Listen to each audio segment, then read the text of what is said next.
make sure that they don't get bored. Yeah. Or, pun intended. Yes, I knew I'd work a board pun in here somewhere. But that they don't start looking elsewhere for whatever might be their needs in their career succession.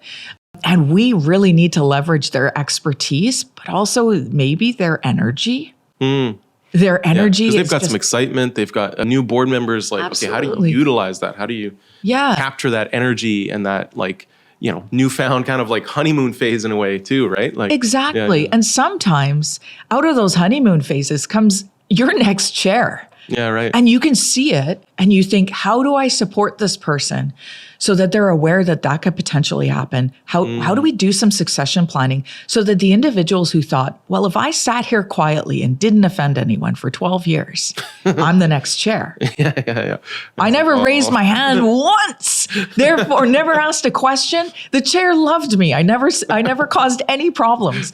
And then you see someone come in and potentially they are a shifter. Right. Yeah. Potentially they are the change agent in the room. Right. And you're going, because of the market, because of what we're up against, because of the challenges we see happening in 3 years. Yeah. That's the type of leadership we potentially need. Right. How do you get everybody on board? Yeah. Again, but how do you get them to jump on the wagon with that? Yeah. When there is potentially bylaws or terms of reference that state you have to be in the room for 10 years plus before you can be the leader. Yeah. To a lot of people, 10 years that's now a long time. is a lot. That's 3 careers for some people. Especially for like ambitious people that, are used to kind of like accelerating their own career in different ways or moving things quickly as small business owners, and then it's like 10 years. I was like, well, where's your business going to be in? But there needs to be a middle ground too, right? Like you can't just have a new board member be chair on day one. Like that's a risk. There needs context. Like there needs absolutely. Yeah. Succession planning is something that's often not done well because again, human nature is to not want to offend. And when you state we have a gap in something and you're an internal individual, that can be really damning to you and your relationship building, but also it can create deep trust. If you are willing to say, we are missing this skill set. I know that we all feel that we might be great at HR because we've managed teams, but we are missing out. We've got, we've got litigation currently. Where's the lawyer skill set here? Perhaps I've managed teams and I've been in rooms that have talked about that, but I'm not that person. Right.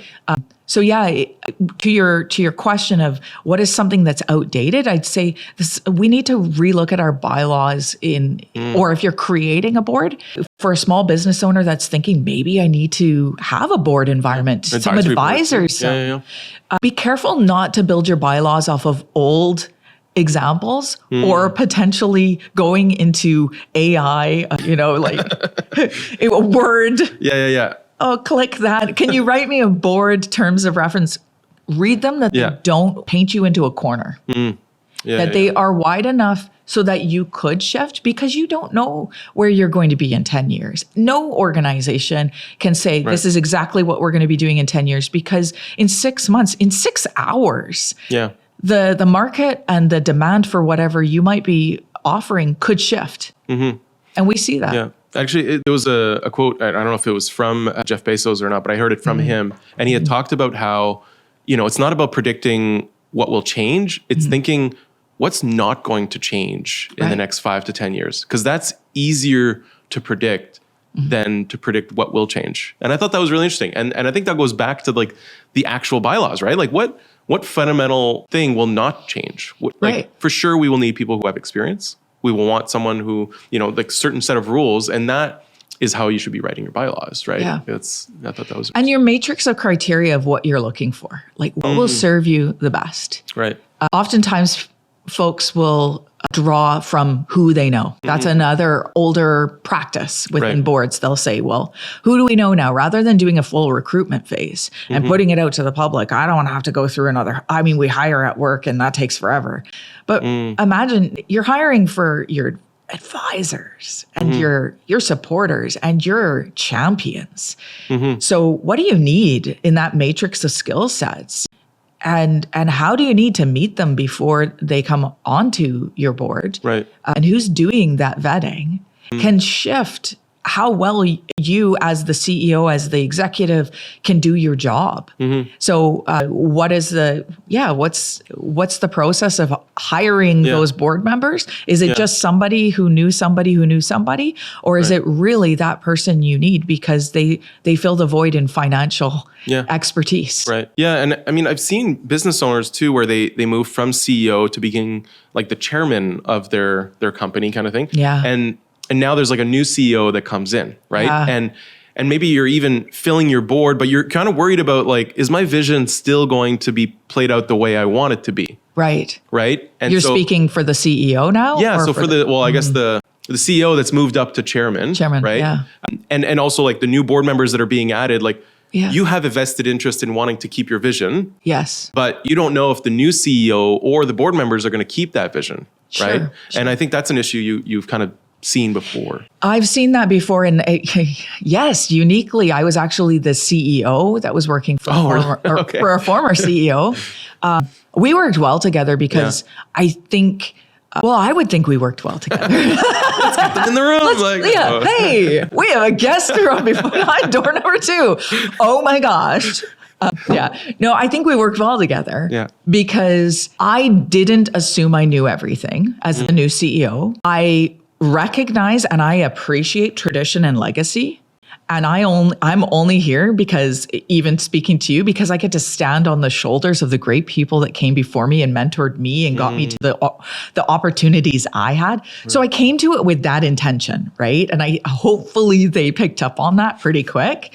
I mean, I am sure, and I know the moments that I very much offended them because I had to say, if we continue on this path, X will happen. So here's my plan and here's why behind my plan. And it's no one person's fault. You have to do a little bit of, public relations with one individual, right?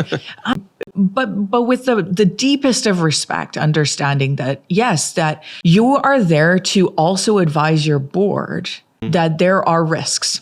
Here are the risks. And the board as well is there to advise you of the risks as the executive. So it's symbiotic. You've got to make it work. Yeah. So great example, because yes, of course, the president, the chair is going to want to have full oversight of the direction that it goes, but that should be through strategy and governance. The risk is that they may want to continue to be the one making all decisions operationally. Yeah. They're supposed to be strategic, but then, So how do you, you're a parent. Yeah. I'm a parent. Yeah. My son's 20 and I think he's just fantastic if he's watching, but you can't raise them to be you. Right. And the same environment is in your good analogy. Your chair to the organization, to the board, you are there to assist them becoming the best that they can be, as utopian as that sounds. And I know that this is going to be one of those clips that you share that people are, I'm not listening to the rest of that interview. It's, airy fairy, but it's true. You are there in the room to help. Mm-hmm.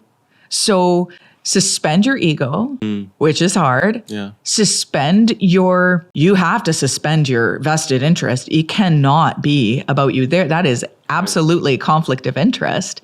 If you say that in any way, this is benefiting you. And part of that is benefiting your legacy. You have to understand that while you were in the seat, if you were now the chair and you were the CEO, while you were in the seat, you did your job and you did it well. Now let someone else do their job, maybe differently and well. How do you help them do it well so that it doesn't go off the rails? Obviously, you're that alarm system if you see something going on, but it can't be about style points, right? And so there is a conflict of interest. Sometimes I do see people who have worked in the organizations and they are far too close to, I want it done this way because it was always done that way. There's a risk there. And I guess like there's an even bigger need for like a different vision when there is like a high growth kind of environment, right? Like if your business has been running one way, but you're growing very quickly, but you're kind of changing CEOs, let's say. Yeah. you might need a completely different approach, right? And so how do you find a new approach to a CEO that's actually going to work in a high growth environment like that? Because you're used to having a CEO maybe operate in a certain way for a certain number of years, but now you need something completely different. Yeah, time requires something completely different. We were just talking about that. Yeah. It's 6 hours ago, IT was different than it is now. Let's check the stock market today. Yeah. Let's not. Oh, man. Let's just stay in this room for a little bit longer, okay?